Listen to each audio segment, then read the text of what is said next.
This week in gaming, voice actors are on strike, development on Evolve has halted, Martin Shkreli hates Watch Dogs 2, an animated Klonoa movie has been confirmed to be in development, Rob Perrieda and Hitoshi Ariga are the producer and writer respectively, we have fresh news about the Nintendo Switch, a bit of controversy around Bethesda this week, and much more. This is 1RBC Gaming Weekly. First off, we have fresh news on the upcoming Nintendo Switch. In an interview with Bloomberg, Nintendo President Tatsumi Kimishima revealed that pricing and a launch date for the Nintendo Switch would be unveiled on January 13, 2017, and that there will be more details about the device's accessories, specifically that there would be a wider array than were shown off in the trailer. Kimishima also said that while Nintendo is interested in VR and will not be ruling it out for the Switch, nothing was confirmed, but he did say that opportunity is available to us. So, however much power the Switch has, it might be enough for virtual reality gaming. Then again, so are a number of cell phones, so it may not be anything earth-shattering. While it was confirmed that there won't be any sort of back compatibility between the Switch and the Wii U and 3DS, Kimishima did confirm that Nintendo intends to continue supporting the 3DS after the launch of the Switch, so there will continue to be new 3DS games developed. Hopefully this goes on for a good long while, as Nintendo, generally, upon the launch of a new console, has historically continued releasing games for the old console. That said, this support doesn't tend to last long. It is worth noting that the Nintendo 3DS has a pretty big install base, over 60 million users. That said, the device has been out for over a half-decade at this point. It would seem that the time for something new is a little bit overdue. Right now, a number of voice actors who have worked in the game industry are on strike. SAG-AFTRA, or the Screen Actors Guild American Federation of Television and Radio Artists, have decided that wages and working hours for voice actors working on games for a number of companies are unfair, and they've halted working until they can get their contracts renegotiated. On October 21, 2016, SAG-AFTRA went on strike against developers for games that went into production after February 17, 2015. The companies SAG-AFTRA are striking against include Activision, Electronic Arts, WB Games, Insomniac, and Disney Character Voices.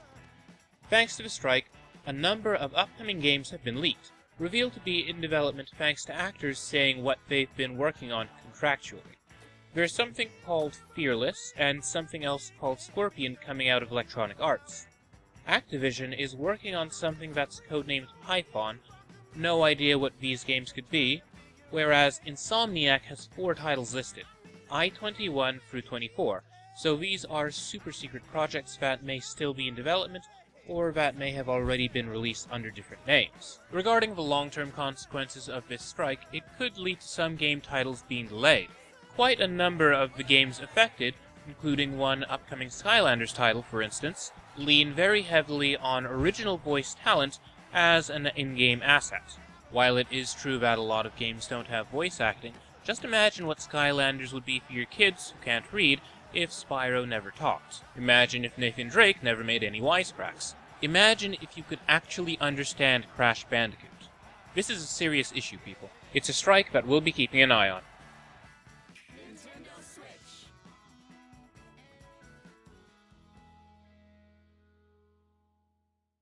We have some bad news if you're a fan of Evolve. Development on the asymmetrical monster hunt has ceased. This week, Turtle Rock Studios announced that they're no longer able to work on the game due to the expiry of their contract with 2K. Basically, they don't own the IP, and because 2K isn't interested in putting more money into a game that's been less than profitable, it's looking like game over for Evolve.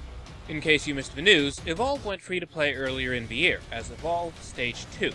The reason for this was that the player base had dwindled critically, and sales weren't hitting targets, so the game went free. This move introduced fresh players to the player base and has kept Evolve alive a while longer.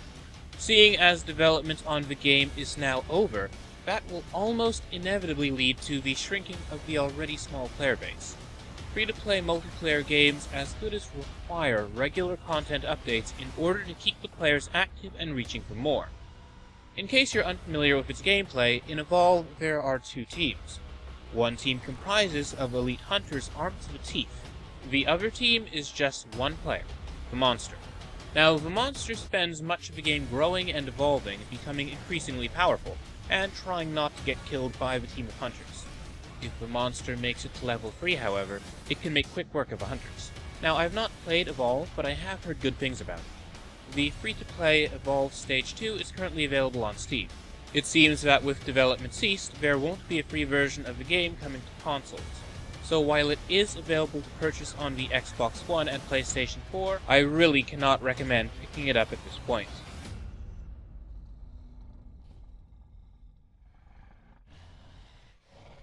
In virtual reality news this week, Microsoft held a special Windows 10 focused event during which they spoke about the upcoming Creators Update, set to hit Windows 10 this spring.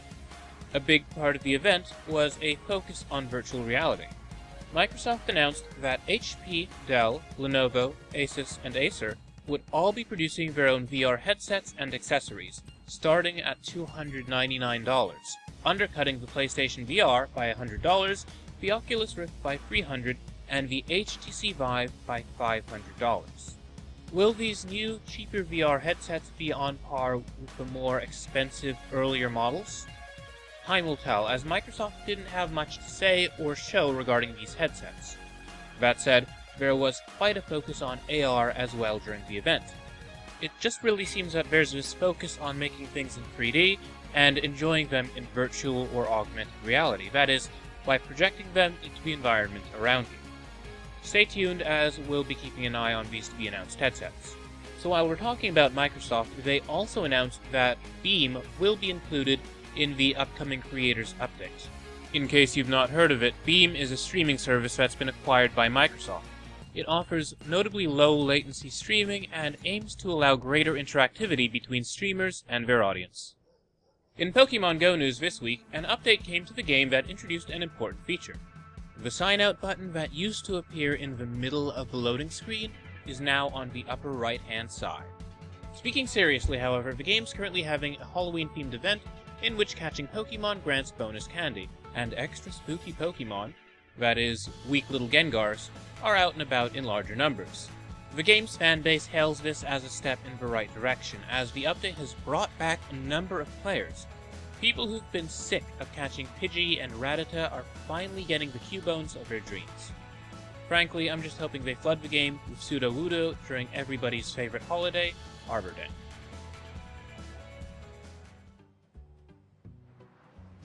Great news for anybody who's a fan of cities' skylines, and bad news for anybody who's living in those cities. Natural disasters are coming to the game. Now, in case you're unfamiliar with Cities Skylines, it's a city-building game in the vein of SimCity. These natural disasters will bring a new layer of challenge to an already complex game. Having played quite a bit of Skylines, I have to say that I really enjoy it. It's well worth checking out if you've ever wanted to design your own city. It does have a somewhat different focus from SimCity. It's a bit less economically oriented and a bit more about zoning. That said, it's a really great game, well worth checking out.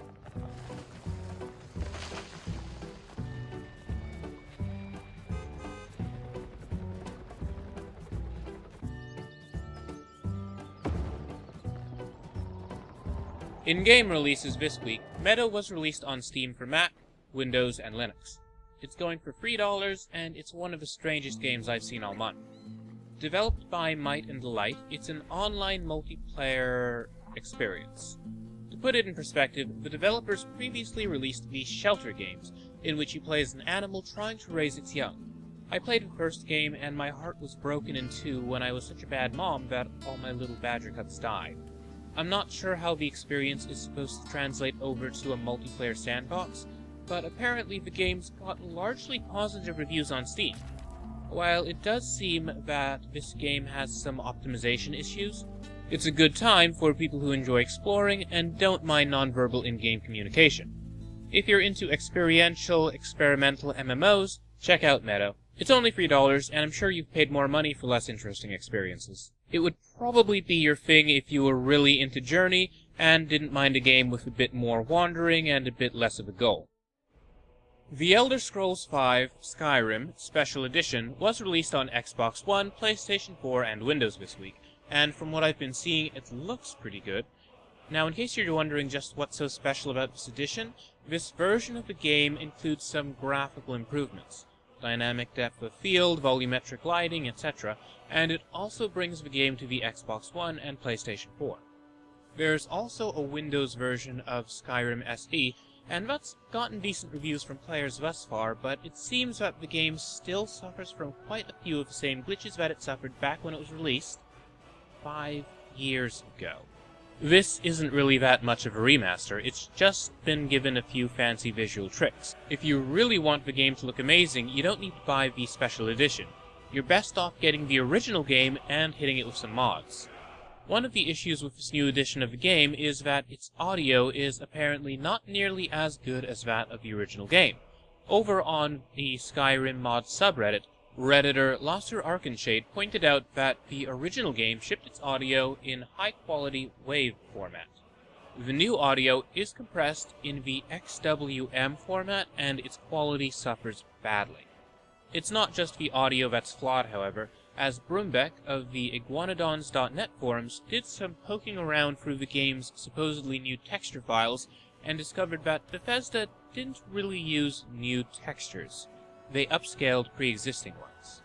Basically, they stretched out the skin that covers the three-dimensional objects in the game, so while you'll technically be able to play the game at higher resolution, it's not going to wind up looking that much better, because you're not working with a texture that was designed to look good natively at a higher resolution. For comparison, look at these bear pelts that Brumbeck put side by side.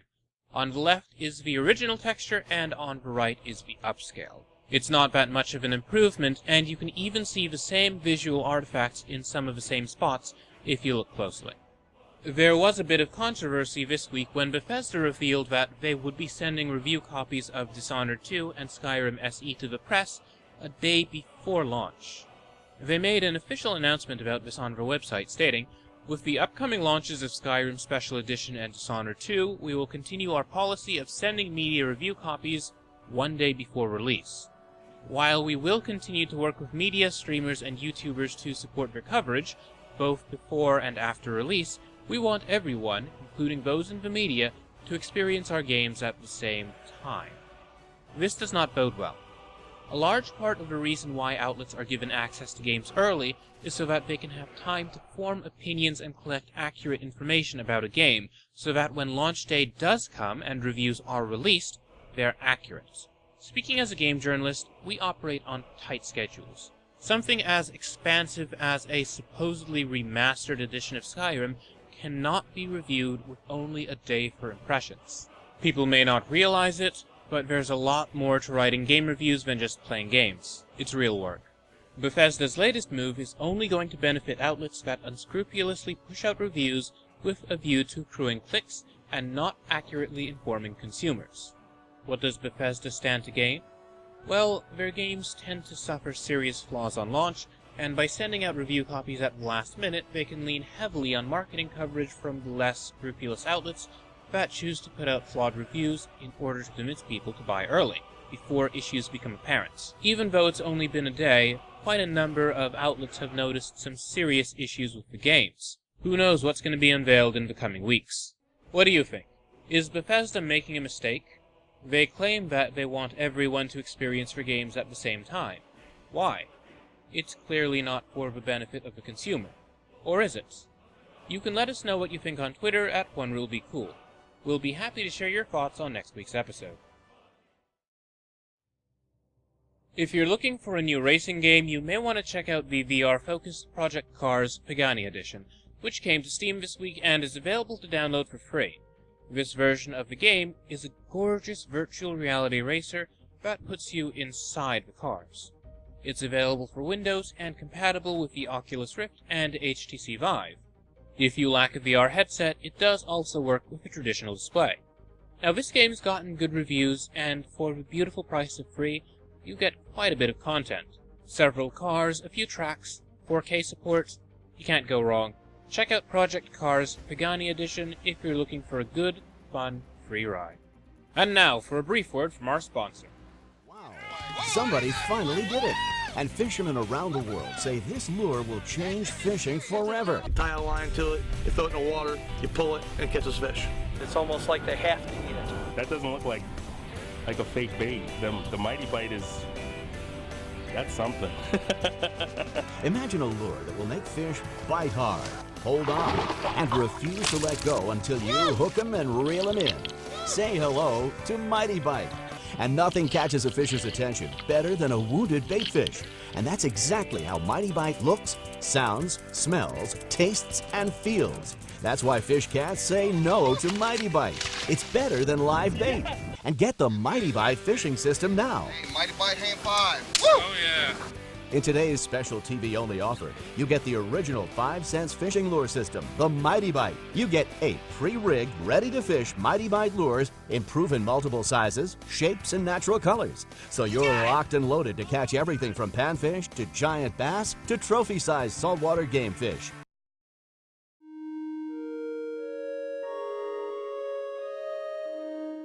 We have some interesting game news from Cuba this week. Apparently, some developers are making a game called Savior. It's a platformer with an interesting mythological theme in which the characters become aware that they're living inside a video game, and that the world of the game is beginning to collapse in the absence of the game's god, who, spoilers, is most likely the developer. Now, this isn't the first time that such a theme has been covered by a game. The Magic Circle, released last year on Steam, has a similar premise. That said, the style of this game looks pretty unique, and it's interesting to see the impact of real-world politics, that is, the opening up again of relations between the United States and Cuba, having an effect on the game industry. Savior is currently being crowdfunded on Indiegogo, and is being developed for Mac and Windows. You set out to save your world, traveling through numerous levels and encountering strange creatures and unexpected situations along the way. As a visual and multimedia artist, over the past several years, I developed numerous projects and videos inspired by video games. And at Havana's last Art Biennale, I debuted with my first playable non-game. Developing a game in Cuba is certainly a big challenge. We often have to use limited resource and out-of-date hardware, and it can be difficult to reach out to the global gaming community. Even something as simple as accessing the internet requires a trip to a Wi-Fi hotspot, which are only available in a handful of parks scattered around the city. Of course, creating the game here in Havana also provides us with endless inspiration. And while the country may lack resource, there's no lack of talent. With your help, we know we can make Savior a reality. This won't only help us realize our dream, it would help create a future for game development in Cuba. Join us.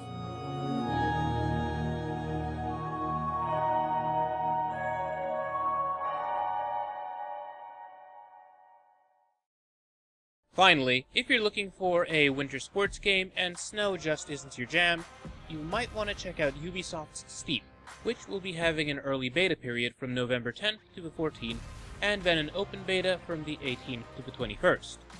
The beta version of the game will be available on the PS4, Xbox One, and Windows. You can sign up for it at steepgame.com. Steep features an assortment of sports from skiing and snowboarding to paragliding and wingsuit flight. It's set to be fully released on December 2nd, 2016. Well, that's it for this week's game news. For all the greatest game news and editorials, be sure to follow at OneRuleBeCool on Twitter. Follow me at Jordan_Cameron for my own news. Lily, does when in doubt, dance it out mean anything to you?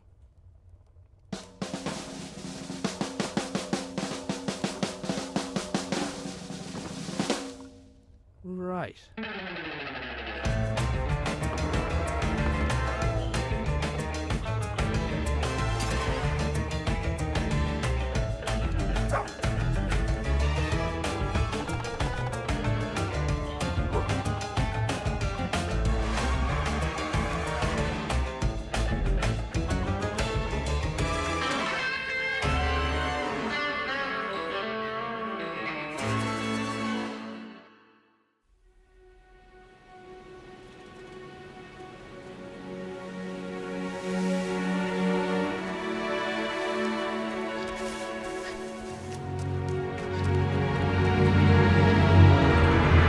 My initial contact with this project was from Tommy Kikuchi over at Sony Music Publishing.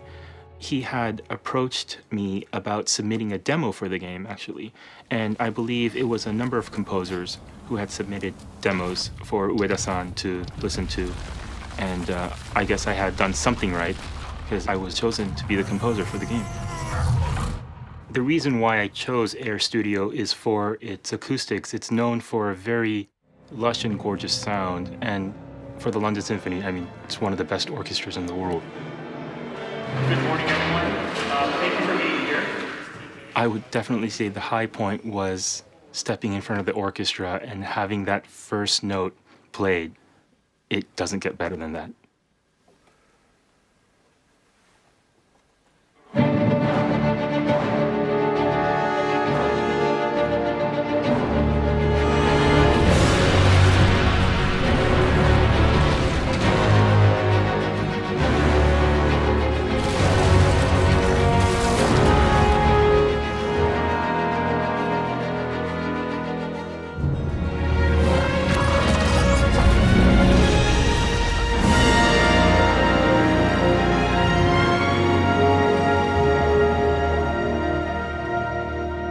I think we had about 92 players, and that really brings the organic magic into the score that you cannot get out of a digital instrument.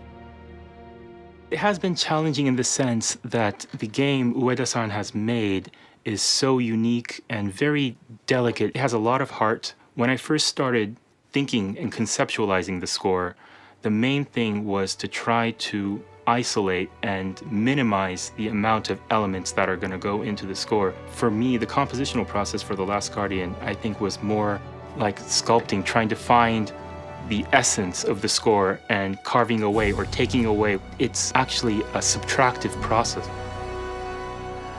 The game is very, very unique and it's magical. I've been laboring over the score to try to make sure it doesn't pale in comparison to the wonderful visuals, so I hope you enjoy the music as much as I did composing it.